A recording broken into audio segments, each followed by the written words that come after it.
Assalamualaikum warahmatullahi wabarakatuh. Jadi di sini kita akan mencoba menggali perbedaan antara berpikir dan kepikiran. Jadi berpikir itu sama dengan kepikiran, itu keduanya. Pikiran dalam kondisi bekerja. Jadi saat kita berpikir, itu pikiran kita bekerja. Dan saat kita kepikiran, itu pun pikiran juga sedang bekerja. Akan tetapi terdapat perbedaan yang cukup signifikan di antara keduanya, dan nanti kita akan mencoba menggali perbedaan tersebut. Baiklah, untuk yang pertama kita akan mencoba menggali terkait apa itu berpikir. Jadi dalam berpikir itu ciri-cirinya yang pertama diantaranya ada konteks dan tujuan. Jadi saat kita berpikir itu ada konteksnya, misalkan dalam rangka apa, untuk apa, dan seterusnya. Jadi hal itu yang akan menjadi landasan bagi kita untuk berpikir. Jadi berpikir ada tujuannya, ada konteksnya. Saya dapat contohkan hal ini misalkan ketika saya akan membuat video YouTube seperti ini, maka saya kemudian berpikir, gimana ya caranya, gimana ya solusinya. Saya kemudian mencoba mencari-cari artikel, mencari-cari tutorial YouTube, gimana cara bikin video, gimana cara bikin kontennya, dan seterusnya. Jadi di dalam pikiran saya waktu itu terjadi proses berpikir di mana saya mencoba mencari jawaban dari pertanyaan saya, bagaimana caranya bikin video YouTube, hal semacam itu. Jadi ada konteks dan tujuannya. Selanjutnya dalam berpikir itu juga terjadi adanya dialektika. Kalau teman-teman merasakan saat teman-teman itu berpikir, akan ada dialog semacam tanya jawab di dalam diri kita. Ada yang bertanya dan ada yang menjawab. Dan begitu seterusnya dialektika itu. Misalkan saya bertanya berapa ya 2 tambah 2, tentu pikiran akan mencoba menjawab, oh 4. Lalu kemudian, lalu gimana ya kalau kita mencoba mencari jawaban atas sebuah persoalan yang sedang kita hadapi. Misalkan, aduh aku kok nggak punya duit ya. Nah dari sana biasanya pikiran kita kemudian mencari jawaban-jawaban yang itu menjadi pilihan bagi kita untuk memutuskan sesuatu. Misalkan jawabannya ya bisa kerja, ya bisa pinjam temen, ya bisa kita menjual barang kita, atau dengan cara lain alternatif yang nanti kemudian ada penilaian lagi dari pikiran kita sendiri. Jadi ada dialog-dialog di dalam pikiran kita, dan itu kita sedang berpikir pada waktu itu. Jadi ada dialektikanya. Kemudian ciri selanjutnya dari proses berpikir itu diantaranya yaitu mengelola dan menghubungkan gagasan-gagasan atau ide atau konsep yang sebelumnya memang sudah ada di dalam pikiran kita. Jadi kita misalkan mempunyai tujuan bagaimana cara beternak ayam misalkan gitu ya. Lalu kemudian pikiran kita, oh ayam ini ada ayam kampung, ada ayam petelur, ada ayam angkasa, ada ayam apalah pokoknya.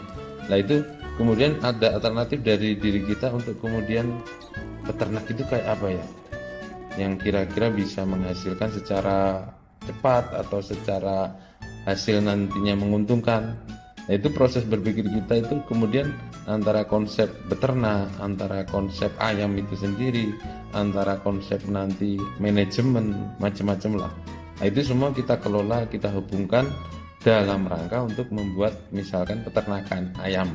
Nah jadi ada proses di mana ide-ide atau gagasan-gagasan yang bisa jadi sudah kita pelajari sebelumnya, sudah kita tahu sebelumnya, lalu kita hubung-hubungkan, kita kelola, gimana itu bisa menjadi satu kesatuan yang akhirnya nanti bisa menemukan solusi atau jawaban dari yang kita pertanyakan.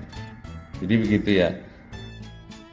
Kemudian berpikir itu sendiri adalah anugerah dari Tuhan, di mana itu bisa kita gunakan, betul-betul bisa kita gunakan untuk menemukan solusi-solusi dari masalah yang sedang kita hadapi. Jadi pikiran ini akan bekerja, yang kemudian berpikir itu dalam rangka kita berusaha menemukan solusi permasalahan dari yang sedang kita hadapi. Jadi ini akan sangat berguna jika memang kita sering melatih pikiran kita untuk bagaimana mencari jawaban-jawaban atau solusi-solusi dari sesuatu yang sedang kita hadapi.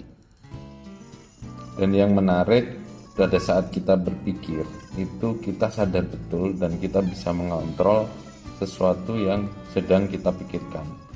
Dengan kata lain, kita punya kendali atas sesuatu yang akan kita proses untuk kemudian kita pikirkan. Nanti akan agak lain di mana kita pada posisi kepikiran.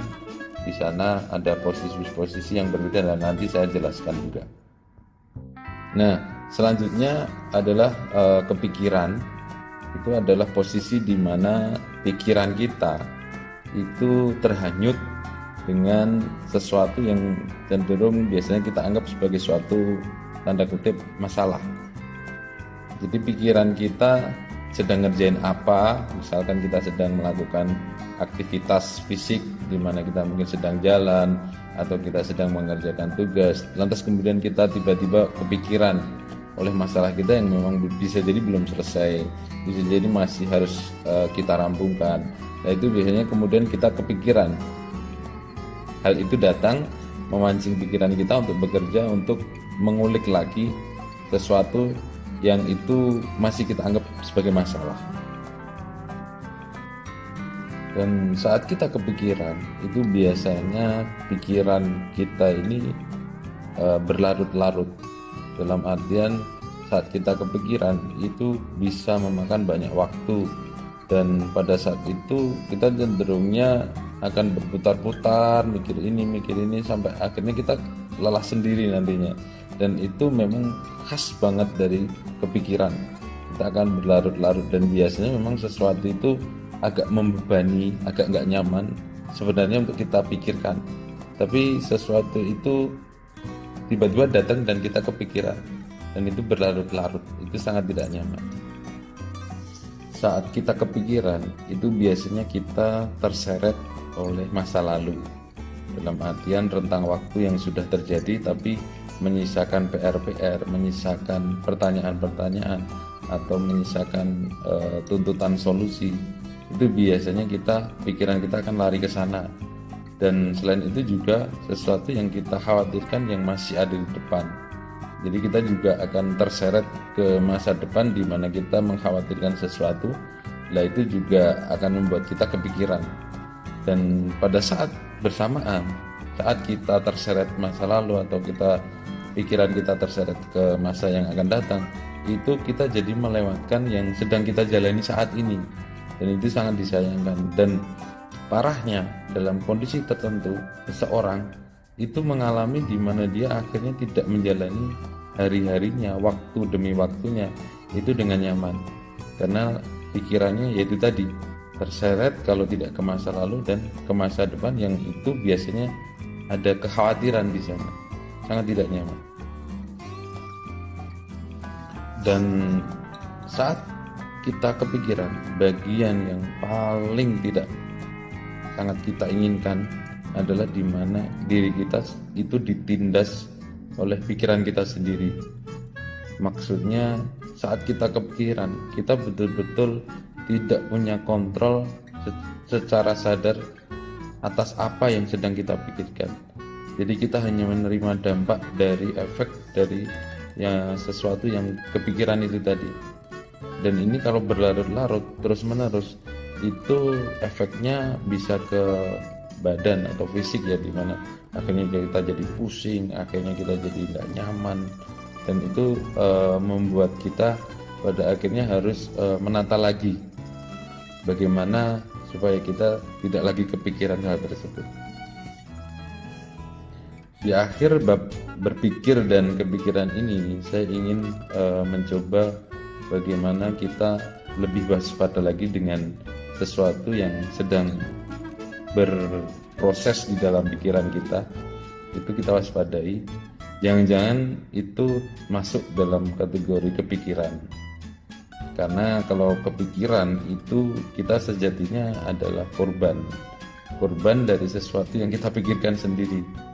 Dan di situ kita hanya bisa menerima, diajar terus oleh pikiran kita sendiri, yang akhirnya kita tidak bisa menikmati apa yang kita pikirkan, maupun output dari itu juga lebih banyak sangat tidak produktif tentu bagi hidup kita. Sebaliknya, saat kita bisa menyadari proses berpikir dan kita memang betul-betul sedang berpikir, itu kita lebih jelas, lebih nyaman, lebih produktif terkait apa yang kita pikirkan. Kita bisa memilih mau berpikir tentang apa, kita bisa memilih mencoba mencari jawaban atas pertanyaan yang mana. Kita betul-betul punya kendali atas pikiran kita, dan ini akan membuat kita pada akhirnya lebih bisa juga menikmati aktivitas kita setiap harinya. Detik demi detik, menit demi menitnya bisa kita nikmati tanpa terganggu oleh pikiran kita sendiri. Ya, demikian untuk kali ini, mudah-mudahan bisa bermanfaat. Terima kasih. Assalamualaikum warahmatullahi wabarakatuh.